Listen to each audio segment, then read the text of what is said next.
The Galactic Senate Station floated like a silent fortress above the red dwarf star Zenthra. It was massive, miles wide, shaped like a silver disk, with spires rising from its surface like frozen waves. Thousands of species passed through its halls, speaking hundreds of languages, but they were all here for one reason today: to decide the fate of Earth. Inside the grand chamber, tall columns of light rose into the dark ceiling. Each one held a floating platform where a senator or ambassador sat, suspended in silence. In the center, on a raised platform of white stone, stood the Speaker's Circle. That was where the accused stood. Today, it belonged to Captain William Voss. He stood tall, dressed in Earth's navy blue formal uniform. His face was calm, but his gray eyes were sharp and unreadable. Years of war had carved a quiet strength into him. He had once commanded fleets during the Outer Rim rebellions. Now, he stood alone, Earth's only voice in a room full of judgment.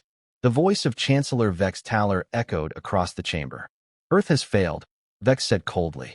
"You were once leaders. Now you bring disorder. Your planet ignores our laws. Your technology is outdated. You shelter criminals and refuse resource taxes. The galaxy cannot carry your weight any longer." There were murmurs across the chamber. Some senators nodded. Others stayed silent. A few watched Voss closely. Voss did not speak. He waited. Vex raised his hand, a signal to begin the vote. Let the council decide. Earth, expulsion, or amnesty. One by one, the platforms lit up. Red for expulsion, green for amnesty. The lights blinked around the chamber like dying stars. Red, red, red. A few greens. Then more reds. Voss watched without blinking. The final count appeared in the air. 712 votes for expulsion. 114 for amnesty. A dull silence followed. Voss stepped forward. "So that's it," he said. His voice was steady, not loud, but it carried across the hall. "After centuries of loyalty, after blood shed in your wars, you cast us out."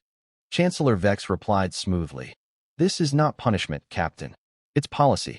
Voss looked up at the thousands of representatives watching. "You think Earth is weak. You think we'll vanish without your help. You forget who taught you to fight, who taught you to fly. We built the fleets you now command." "This vote is final," Vex said. Voss took one step back, then gave a small nod. "Then remember this moment. You'll find it again in your history books, under the chapter marked mistake." He turned, cape sweeping behind him, and left the chamber. Outside the Senate Hall, aides rushed to avoid his path. He passed through the polished corridors of Zenthra Station, silent and focused. The moment the shuttle bay doors opened, his pilot stood ready. "Back to Earth?" the pilot asked. Voss gave a small nod. "Home." As the shuttle detached and turned toward the stars, Voss sat alone in the cabin, watching the Galactic Senate shrink in the distance. His fists were clenched, not in fear, but in quiet promise. They thought Earth would fall. They had just woken it up. The shuttle broke through Earth's atmosphere, slicing down through clouds lit gold by the rising sun. Captain William Voss stood in the viewing deck, arms folded, eyes fixed on the blue curve of his home planet. Neoterra, Earth's reborn capital, glowed faintly below, a city of towers, domes, and green platforms hovering over water and glass. It looked peaceful, but peace was an illusion now. The moment Voss stepped off the shuttle, the illusion cracked. Government officers waited for him at the landing pad, nervous, stiff, and silent. News of the Senate's decision had already spread. Earth's expulsion from the Galactic Union was not just a political move. It was a sentence. Inside the council tower, high above Neoterra's old city ruins, Voss entered the emergency chamber. Screens flickered with red alerts. Advisors argued in hushed tones. Defense commanders barked short, tense updates. President Lyra Halden, Earth's elected head, stood at the center. She was a calm, sharp woman with steel-gray hair and tired eyes. "You heard?" she asked. "I was there," Voss replied. He didn't sit. He never sat during crises. Lyra exhaled. "We've already lost 3 trade routes. Cargo ships are being turned back or attacked. One colony, Draymar, 4, went dark last night. We think raiders hit it." "And defense?" Voss asked. "Half our orbital grid is still running on old Union software. They've shut us out. If we don't replace the systems manually, we're blind in space." The room fell silent as everyone turned to Voss. They needed direction. They needed someone who could take control. He stepped forward. The Senate has declared us outlaws. That means we're free to act without asking their permission. Let's stop reacting and start preparing. An advisor spoke up. Our fleets are limited. Our colonies scattered. We're isolated. We're not dead, Voss said. Isolation gives us room to rebuild without spies watching. We control what happens next. Lyra nodded. What do you need? Command of Earth's Defense Council, he answered. I want every fleet report, every trade signal, and every military asset listed by morning. The room hesitated. Give it to him, Lyra said.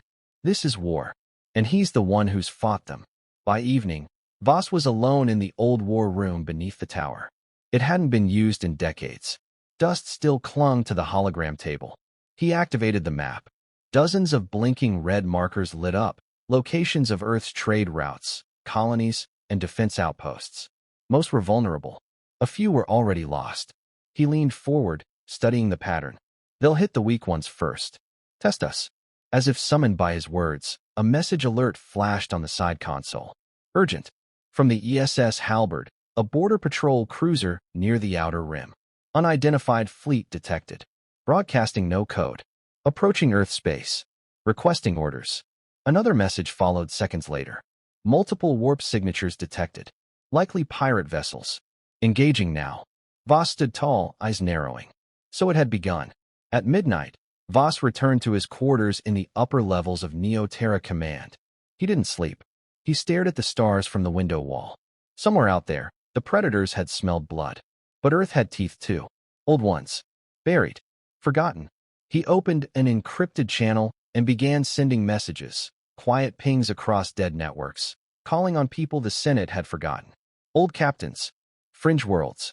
Those who owed Earth, or owed Voss himself. He would not beg, but he would call. And those who answered would help him light a fire the galaxy would never forget. The war room lights dimmed as the star map came alive with soft blue glows. Captain William Voss stood at the center of the room, arms crossed behind his back, surrounded by his closest officers. Red indicators flickered across the display, each one a possible threat, a lost trade route, or a silent colony. 3 more colonies had gone dark since the Senate's vote. Pirates, mercenaries, or worse. Nobody knew for sure. No help was coming. Earth was on its own. We can't protect everything, said Admiral Ryan Dane, the head of Earth's fractured space fleet. We don't have enough ships. We don't need to protect everything, Voss replied. We need to make a statement. One that echoes across the stars. He leaned in and tapped one of the blinking red lights. Outpost 19, deep in the glare belt, near an abandoned trade lane. A weak target. One the enemy would expect to take easily. We let them come here, Voss said. And we hit back hard. But to do that, we'll need more than what's left of our navy. He turned toward the dark corner of the room, where a secure comm station sat silent. It's time we call in old debts. Later that night, in a dim underground communications center beneath Neoterra's core, Voss activated the long-range beacon. The signal pulsed through forgotten channels, through encrypted pathways the Senate never tracked. Names appeared on the display. Some he hadn't seen in years. Some he had once fought beside. A few had once fought against him. He sent one message to all of them. This is Captain William Voss of Earth. The Union has cast us out. Pirates circle us like vultures. The old order believes we are broken. If you remember who we were, who we still are, then come.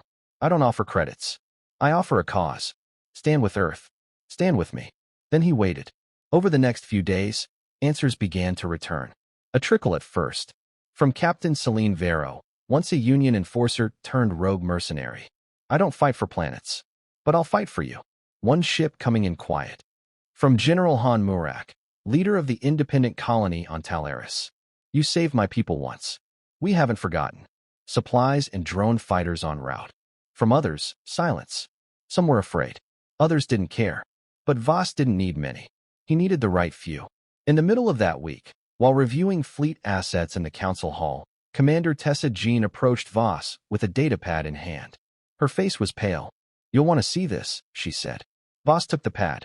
The file was labeled Project Titan, classified, Earth Command only.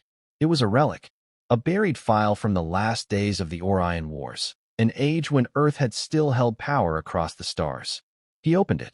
Blueprints filled the screen. Not a ship, not a weapon in the usual sense. It was an orbital defense platform, larger than anything Earth had built since. Armed with rail cannons, gravity slings, and EMP fields. It had never been completed, or so they believed. Tessa pointed to a set of hidden coordinates. It's still in orbit, buried behind our outer debris field, running in sleep mode. Voss stared at the screen, then up at the stars above through the tall window. Why wasn't it finished, he asked. No funding, Tessa said. And the Senate didn't want Earth having that kind of power anymore. He smiled faintly. Then it's a good thing we're not part of the Senate anymore. That evening, Voss stood atop the Neoterra spire, the wind sharp, the city lights stretching beneath him. Behind him, Earth's banners waved in the dark.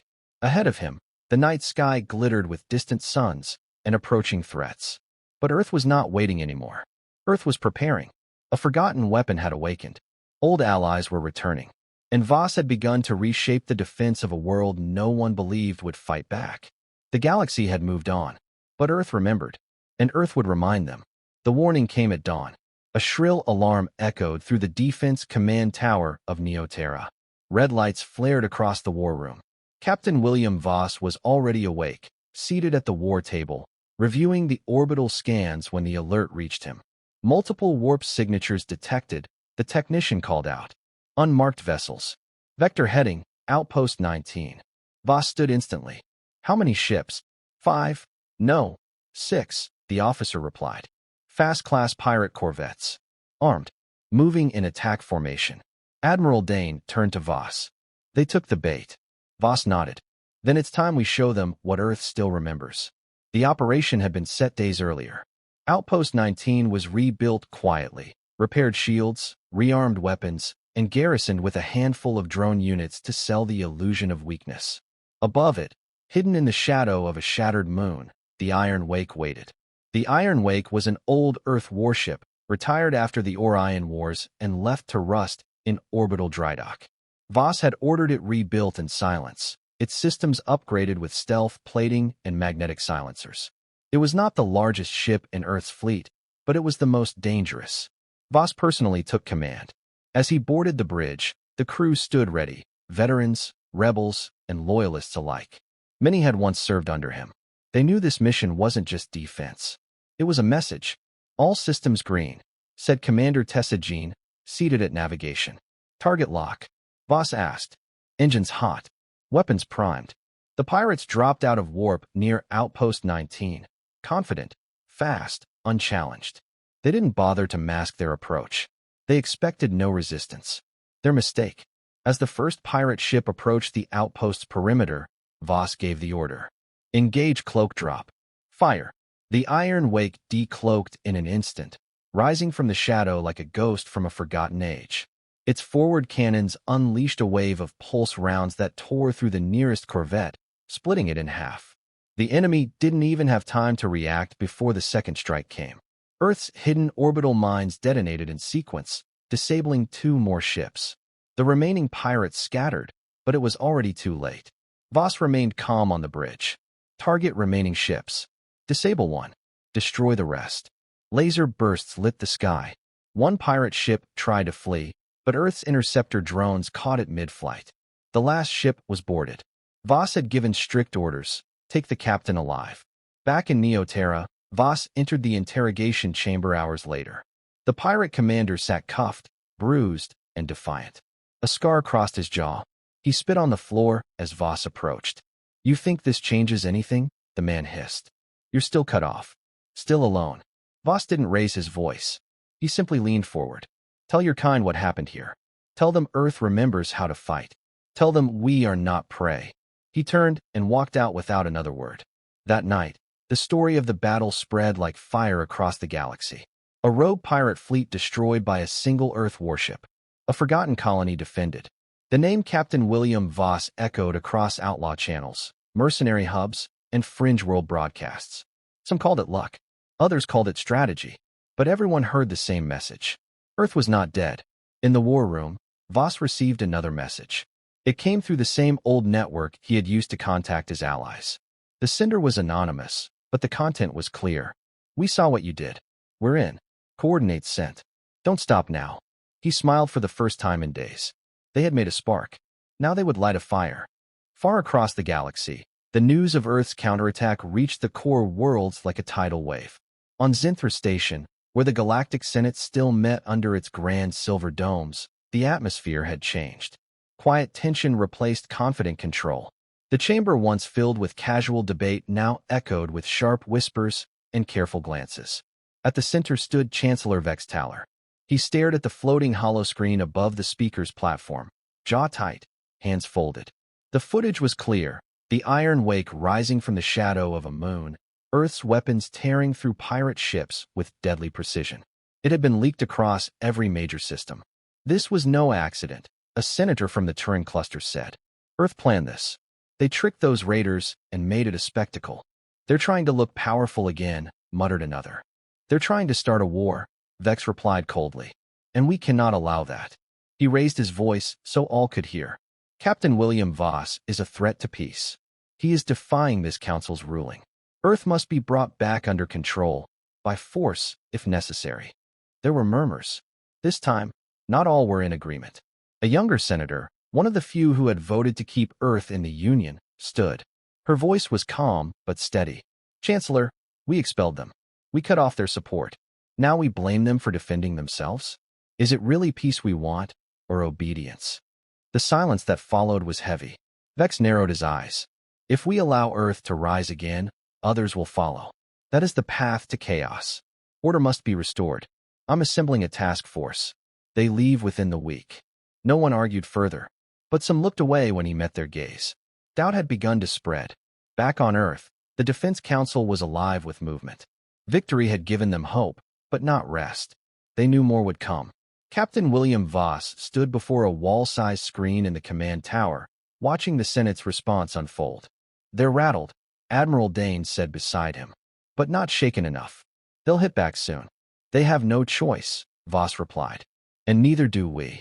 Commander Tessa Jean entered, carrying a datapad. We've finished restoring orbital link to the Titan platform. It's still dormant, but systems are intact. All we need now is power. Voss nodded. Then wake it up. The Titan platform had once been Earth's most ambitious defense project, a massive orbital station designed to guard against full-scale invasion. It had been buried behind Earth's moon, hidden from satellites and patrols, locked down after the Senate blocked funding for its completion. Now, forgotten by the Union, it was Earth's last shield. Voss took a shuttle to the platform personally. The structure loomed in orbit, black and cold, like a floating fortress carved from stone. Inside, dust filled the corridors. Lights flickered slowly to life as crews powered up the reactors. The silence was deep, ancient. At the core, Voss stood before the main control panel. He placed his hand on the scanner.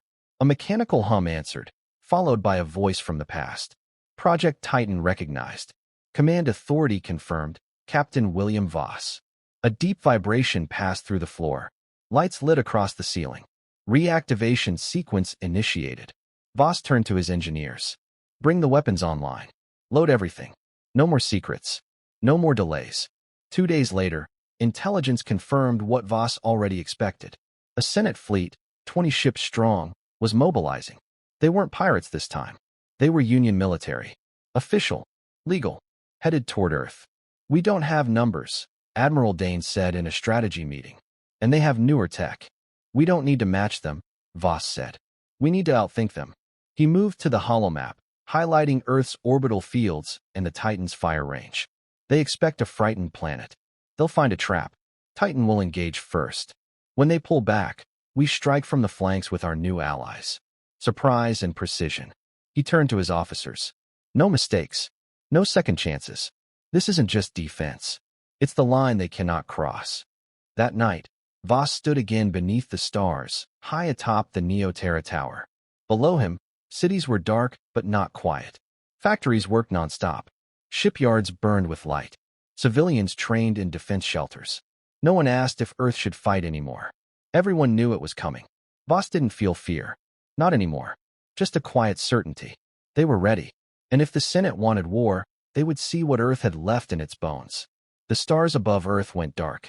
Not from nightfall, but from ships. Dozens of them. The Galactic Senate's fleet had arrived. It filled the sky like a wall of steel and fire, their glowing engines casting a red hue over Neoterra's towers and oceans. 20 ships strong. Carriers, cruisers, war frigates, armed, fast, and ready. Earth had hours, maybe less. Captain William Voss stood on the Titan platform, his eyes on the fleet's slow advance. The giant orbital station was now fully active, its reactor humming beneath his feet. Around him, screens showed live data from every defense satellite, drone squadron, and allied ship in orbit. Behind the fleet, in the lead ship's bridge, stood High Commander Malric Sol, Vex Talor's handpicked enforcer. He was brutal, efficient, and loyal. His mission was clear: bring Earth to its knees. No more warnings. No more second chances. Inside Earth's command center, alarms pulsed. Lights blinked red. Admiral Ryan Dane paced beside the war table, watching the enemy formation. "They're holding back," he said, "testing our reaction." "They'll get one," Voss replied through the comms from Titan. "Begin Phase 1. Fire when ready." At once, the Titan platform roared to life. From deep within its massive core, energy surged through rail cannons that had slept for generations. The first shot fired with a flash of blue light and struck a Senate cruiser dead center. The explosion was silent in the vacuum, but its shockwave sent the ship spinning. Panic rippled through the enemy fleet. Then came the drones. Hundreds of them, Earth-made, quick, and ruthless, launched from hidden bays across orbit, swarming the outer wings of the enemy. "Earth forces engaging," shouted a Union officer on the Senate flagship. Commander Sol narrowed his eyes. "Then we respond in full." The sky above Earth lit up. Missiles screamed between stars. Lasers cut across darkness. Ships collided, drones exploded, and shrapnel filled the void. Earth's few warships, including the Iron Wake, moved in fast from behind the moon, catching the fleet off guard. Voss coordinated the strikes from Titan, calm and clear. "Strike the left wing. Pull their cruisers out of formation. Send in the Talari reinforcements now." Small allied vessels, ships from Talaris, fringe colonies, even mercenaries loyal to Voss, dropped into real space like daggers. Earth wasn't alone anymore.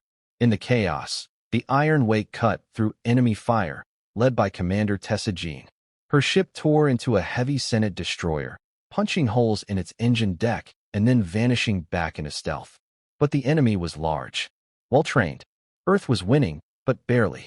Then came the shift. "Titan's systems overheating," called out an engineer. "Main cannon offline for 2 minutes." That was the window the Senate fleet needed. High Commander Sol ordered the full push. "Break through. Take Titan. End this." A squadron of elite strike ships broke from formation, heading straight for the orbital platform. Voss made his decision quickly. "Prepare for boarding," he said. "I'll lead defense personally." Alarms blared through Titan's halls. Voss moved through smoke and flashing lights, wearing old battle armor with Earth's emblem on his chest. He met the enemy at the main reactor bay. A fierce, close-quarters fight erupted. Blasters fired in tight corridors. Earth's defenders held, inch by inch. Voss faced Sol's top strike commander, a cybernetic brute who towered over him. But Voss fought smart, using the tight space, dodging blows, striking fast. After a brutal exchange, he drove a plasma blade into the enemy's side and ended it. Moments later, Titan's main cannon came back online. "Fire," Voss said. The blast hit the Senate flagship directly, crippling it. Commander Sol's ship spiraled, damaged beyond control. From Earth's surface, people watched as the largest of the enemy ships began to pull back, engines flickering, formations breaking. The Senate fleet was retreating. In the silence that followed, Earth's skies cleared. On the Titan platform, Voss removed his helmet, breathing heavily. Blood streaked his arm, but he stood tall. He looked out the viewport, across the battlefield of floating debris and drifting wrecks. "We held," he said softly. "We stood." Back on Neoterra, crowds filled the streets, cheering, weeping. The planet had survived. The message was clear now, to everyone. Earth was not a broken world. It was a power reborn. The battlefield above Earth was silent. Wreckage floated like drifting bones across orbit, shattered Senate cruisers, broken drones, flickering escape pods. What remained of the galactic fleet had vanished into deep space, limping back to the core worlds. In the quiet that followed, Earth stood alone once more. But it was no longer the same Earth. Inside the Titan platform's central command, Captain William Voss stared at the tactical screen, arms behind his back. His armor was dented, his uniform torn. His knuckles were bloodied. But his eyes were steady. Admiral Ryan Dane's voice came through the channel. Enemy confirmed in retreat. No active hostiles in range. Voss gave a small nod. Maintain orbital patrols. Double the scans. He turned to Commander Tessa Jean, who had just entered, her arm in a sling. She smiled faintly. "We did it," she said. Voss nodded. For now, he knew better than to think the threat was gone for good. But this battle, the one meant to break Earth, had ended in their favor. And that was enough for today. 2 days later, the Galactic Senate gathered again on Zenthra Station. But the mood had changed. Chancellor Vex Taller was absent. He had been removed from power by a vote of no confidence. Too many senators had lost fleets, trust, and faith in his leadership. Whispers of corruption, war crimes, and betrayal now followed his name. The new acting speaker stood in his place, an older diplomat from the Centauri Belt. More reasonable, less arrogant. "We offer Earth a full seat at the Senate once again," the speaker announced. With honor restored and voice renewed. The offer was sincere. Many expected Earth to accept, but Earth didn't respond right away. In Neoterra's Grand Council Hall, the chamber was packed with officials, officers, and citizens. All waited as Captain William Voss took the floor. He stood tall, calm as ever. But there was no anger in his voice, only resolve. "I've received the Senate's offer," he said. "But we will not return." Gasps spread through the room. "We fought alone," he continued. "We bled alone. While the Union turned its back, we remembered who we were. And we rose. Earth will not kneel to those who abandoned it. We will not beg for acceptance." He looked across the chamber. "From this day forward, Earth is sovereign. We will chart our own course. And we invite others, worlds, colonies, peoples left behind, to stand with us, not beneath us." There was silence. Then someone began to clap. Then another. Soon the entire hall was filled with applause. Loud, rising, unstoppable. The new age had begun. Weeks passed. Ships from independent systems began arriving.